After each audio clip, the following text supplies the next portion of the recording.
Welcome back to today's video, and I have been asked how to make a homemade heat cap. Now you guys have seen me with my DIY steam cap, and that's exactly what we're gonna do today. What's up, people? Jheri J here. Hey, and if you want to take control of your 4C hair life, start today. Hit that subscribe button and that notification bell. Let's jump in. You all have seen this steam cap on my channel before, and this is exactly what I use to deep condition my hair with. I personally do not have a hot head, so this is like my ghetto version of a hot head. However, the elastic on my cap has broken.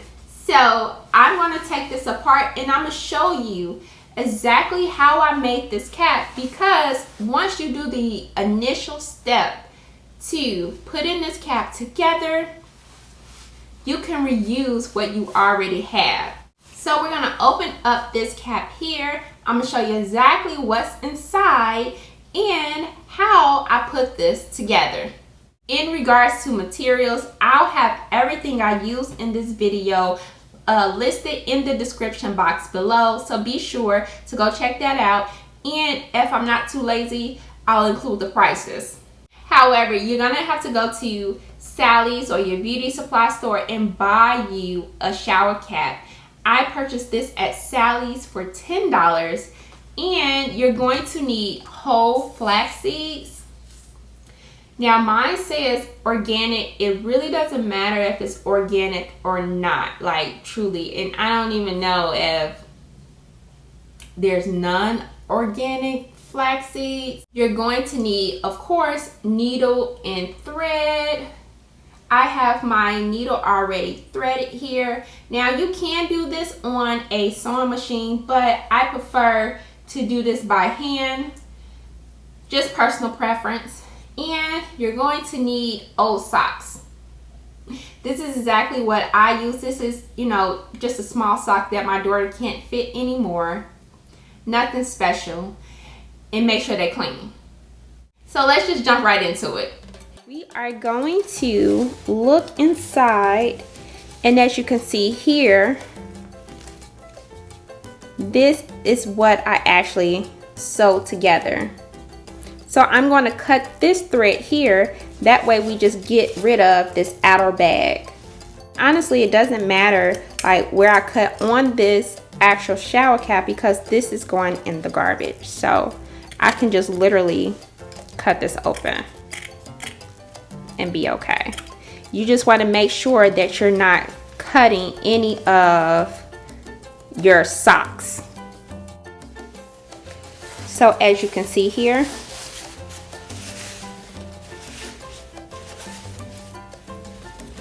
I was able to pull that out, and I am just going to cut these threads here that are attaching my base to my shower cap.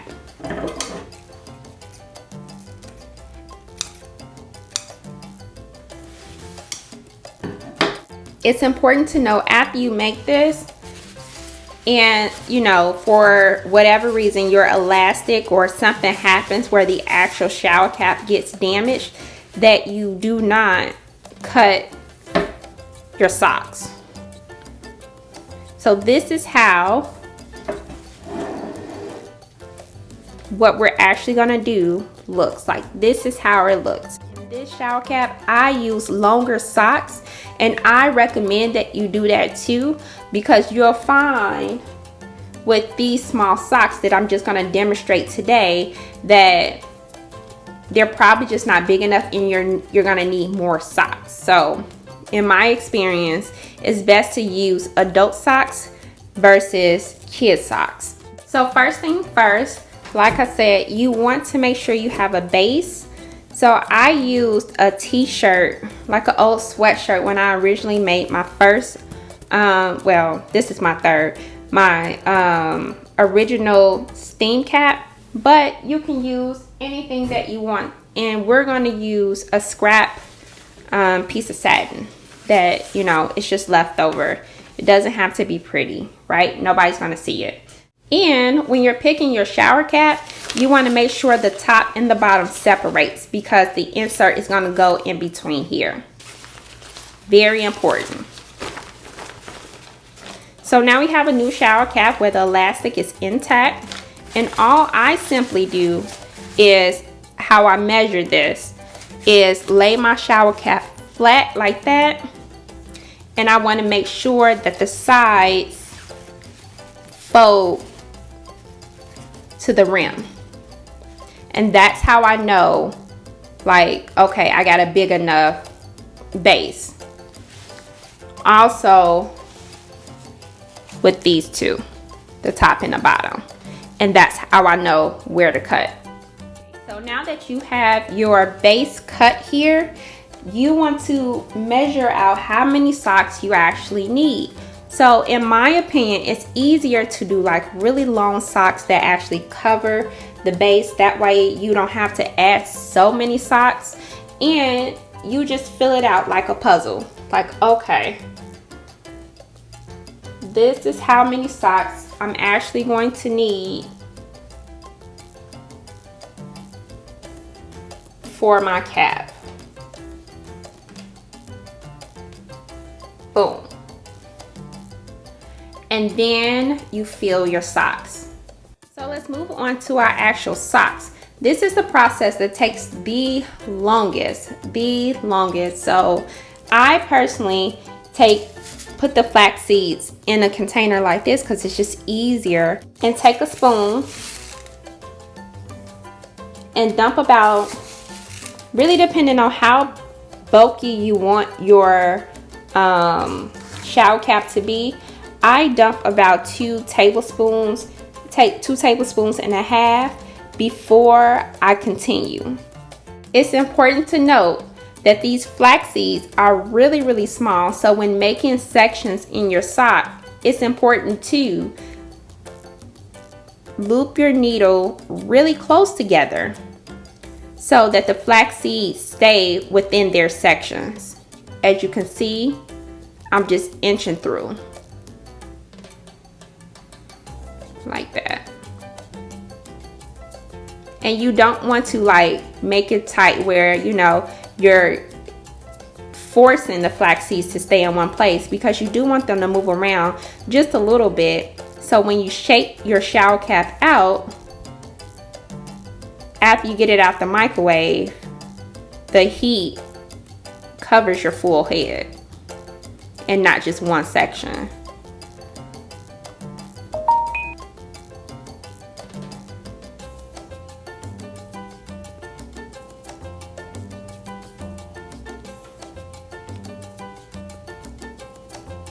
Okay, so I got that looped pretty good there, and I'm just gonna pull the needle through. There we go, and don't make it tight. So now my flax seeds are not able to move, and all you do is add a little bit more.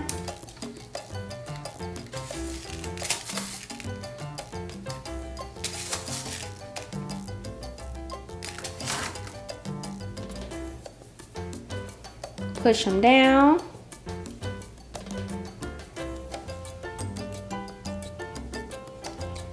Now this is how I personally bring my needle up. This I can loop pretty big because I'm not trying to close anything off on the side here, and I just repeat what I did initially.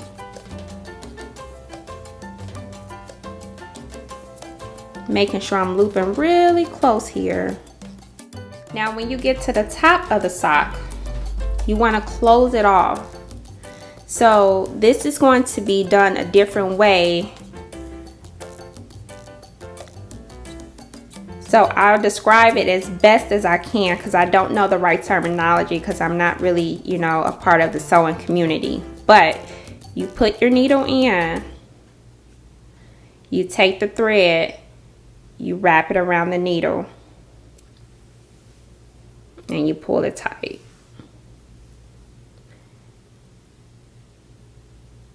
Put the needle in, wrap it, and pull it tight. Put the needle in, wrap it, and pull it tight. So I am to the end here, and just to be sure that it's secure, you want to make sure you just go on the side, and that's where you knot your thread instead of leaving a gap here.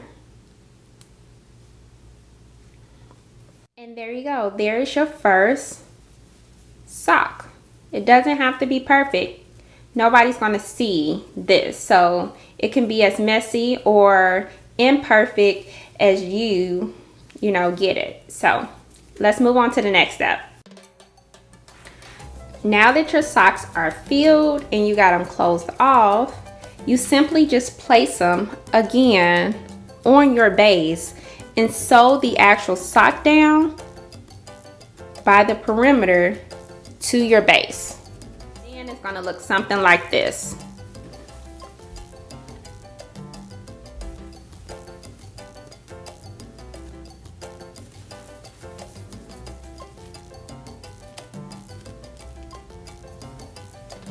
We are back with our shower cap, and what we want to do is turn it inside out and make sure that you're not cutting the outer layer. Like, you want to make sure it's absolutely no holes in this, because this is going to trap in your heat. And I am just going to cut a small hole here, that big. Now what we want to do now is insert our socks. This side here, your base is going to be facing the outer layer of the shower cap, and your socks is going to be facing the interior. Roll your socks up and insert it, and try not to like stretch open this hole.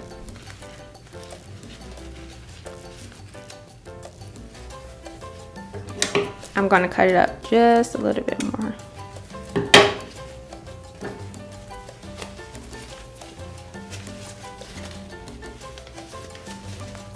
Okay, so make sure everything is centered in your cap. And again, you don't want to puncture this at all. Like, you don't want to do that.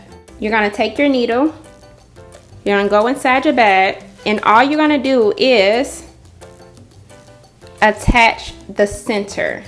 That's it.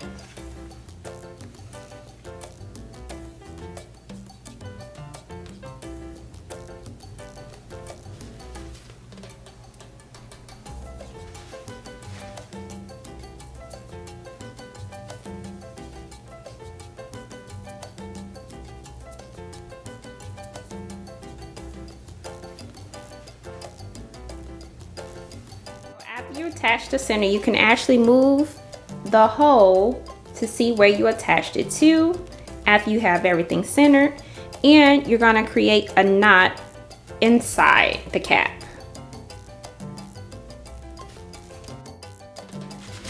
So we have our knots. That's the knot right there. That's going to hold our cap in place, and this is how it looks on the outside. And now all we have to do is close up our little hole here. Make sure that you're not penetrating the outer layer of the shower cap. And we're going to close up our hole here just how we did our sock. We'll start the needle inside so you can't see the knot. But what I do is I fold it in so that it looks a little cleaner. Fold it like that, and then I sew it. So we're gonna fold it and sew. Make sure that we're not penetrating this at all. Wrap it around, close it tight. Wrap it around, exactly how we did our sock. Okay, we're all done, and that is how it looks. Closed. Can't get open. And last step is flip your shower cap. And there you go. Your own personal steam cap. Doesn't look like we did anything from the outside. Not really even in the inside. You can barely see that. I mean, you can see this, but people being nosy if they just go searching for stuff. Now this is microwavable, and this is how I do it. I put it on this side for 45 seconds, flip it over 45 seconds, flip it over 45 seconds, and one last time, flip it over 45 seconds, and the cap stays hot for 30 minutes. And you want to make sure you wear a plastic cap before you put on this actual shower cap to keep it clean, because I do not know whether you can wash it. I never wash mine. If you do try washing yours, let me know how that works for you, but I don't want to damage like my shower cap, so I'm not gonna wash mine. So you want to make sure that you wear a plastic cap before putting on your steamer. And last but not least, protect it at all times. I purchased this like cake pan from the dollar store, and this is how I store it. I put it in there, cover it up, and then I put it in my closet. Like, I do not leave it out for it to collect dust or dirt or anything like that, because I want to keep it clean. So that is my DIY shower cap. I hope you all enjoyed this video, and let me know, are you going to try this out? Does this help? Or are you just going to keep it simple and just buy you a hothead? Like, let me know. That's all I have for you today. I'll see you in the next video. In the next video, like, click one of these.